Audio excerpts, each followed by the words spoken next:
আশা করি তোমরা সবাই ভালো আছো আর ভিডিও লাইক এবং সাবস্ক্রাইব করছো। ধন্যবাদ তোমাদেরকে।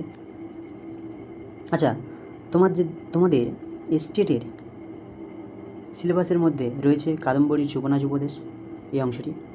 কাদম্বরী সুকনাস উপদেশের এই অংশের প্রশ্ন উত্তর আলোচনার পূর্বে আমি তোমাদের এই যে কাদম্বরীর লেখক বাণভট্ট, তার সম্পর্কে কিছু আলোচনা করব।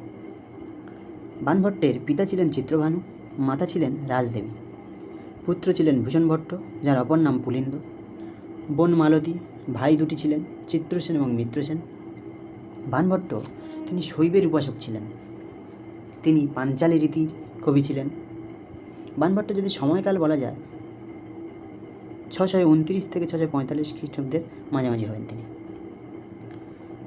তার উপাধি সম্পর্কে যদি বলা যায়, তাকে বিভিন্ন নামে বলা হতো, যেমন গদ্য সম্রাট, তুরঙ্গ বাণ, সর্বেশ্বর, কবিতা কানন ও কেশরী, কবিতা কামিনী কৌতুক, বশ্যবাণী চক্রবর্তী প্রভৃতি উপাধিতে তাকে ভূষিত করা হয়। বাণভট্টের একাধিক গ্রন্থ রয়েছে। গ্রন্থগুলি কী কী? একটি হর্ষচরিত রয়েছে, তিনি আখ্যায়িকা শ্রেণীর মধ্যে পড়ে। কাদম্বরী রয়েছে কথা শ্রেণীর মধ্যে, যেটি রয়েছে। চণ্ডী শতক রয়েছে, মুকুট তাড়িতক রয়েছে, পার্বতী পরিণয় রয়েছে। তাহলে এইগুলি বাণভট্টের রচিত গ্রন্থ। এই হর্ষচরিত, কাদম্বরী, চণ্ডী শতক, পার্বতী পরিণয় ইত্যাদি গ্রন্থগুলির মধ্যে কাদম্বরীর সুকনাস উপদেশ তোমাদের পাঠ্য। কাদম্বরী বিশ্বের প্রথম উপন্যাস গ্রন্থ, তাই যদি বলা যায় বিশ্বের প্রথম উপন্যাসকার হলেন কিন্তু বাণভট্ট। আচ্ছা, যদি বলা যায় যদি বাণভট্টই বিশ্বের প্রথম উপন্যাসকার হলেন, তাহলে অম্বিকা দত্ত ব্যাসকে? অম্বিকা দত্ত ব্যাস ঐতিহাসিক উপন্যাসকার, তার লেখা শিবরাজ বিজয়। ঠিক আছে, তাহলে কী হলো? বাণভট্ট প্রথম উপন্যাসকার। এবারে বাণভট্ট যে কাদম্বরী রয়েছে, কাদম্বরীর শব্দের অর্থ কী? কাদম্বরী শব্দের অর্থ সুরা বা মদিরা বা মদ। সেটা গোদা বাংলায় মদ বলি আমরা। আচ্ছা, তাহলে দেখো, এই কাদম্বরী সম্পর্কে তোমাদের একটু জানা প্রয়োজন আছে। কাদম্বরী দুটি অংশে ভাগ, পূর্বভাগ এবং উত্তরভাগ। বাণভট্ট তিনি জীবিতকালীন কাদম্বরী সম্পন্ন করতে পারেননি, তাই তার লেখা অংশটিকে পূর্বভাগ বলা হয় এবং পরবর্তী লেখা অংশটিকে উত্তরভাগ বলা হয়।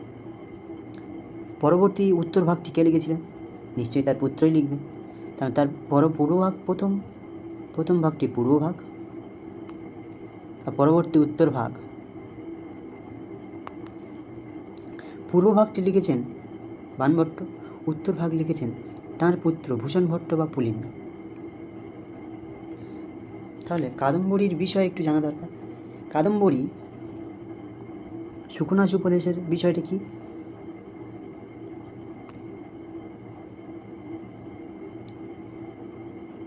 তারাপীড়ের পুত্র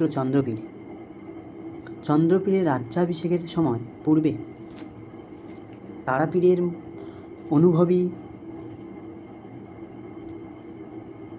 নীতিজ্ঞ মন্ত্রী সুকনাস যে উপদেশগুলি দিয়েছিলেন, সেই উপদেশগুলিকে সুকনাস উপদেশ নামে পরিচিত করা হচ্ছে। তাহলে উপদেশগুলি কি? তিনি তাকে যৌবন অবস্থায়, এবং যেহেতু তারাপীড়ের পুত্র চন্দ্রপীড় চন্দ্রপীড়ের রাজ্যাভিষেক হবে, যেহেতু চন্দ্রপীড় তখন রাজার আসনে বসবেন, মানে সবার প্রভু হয়ে যাবেন।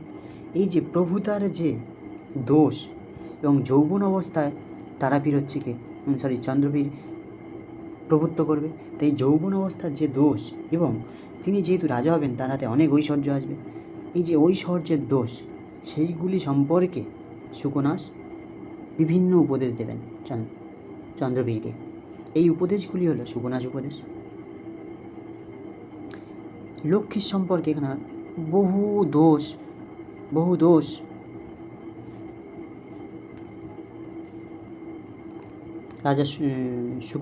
মন্ত্রী সুকনাস এখানে উল্লেখ করেছেন। থাক, এই পর্যন্ত তোমাদের রইল। তো আজকে তোমাদের এই পর্যন্ত আলোচনা করলাম। পরের ক্লাস থেকে আমি এই সুকন্যা উপদেশের যে প্রশ্ন উত্তরগুলি রয়েছে এগুলি নিয়ে আলোচনা করব। ধন্যবাদ, সবাই পাশে থেকো। আর তোমাদের কেমন ধরনের ভিডিও লাগবে কমেন্ট করো।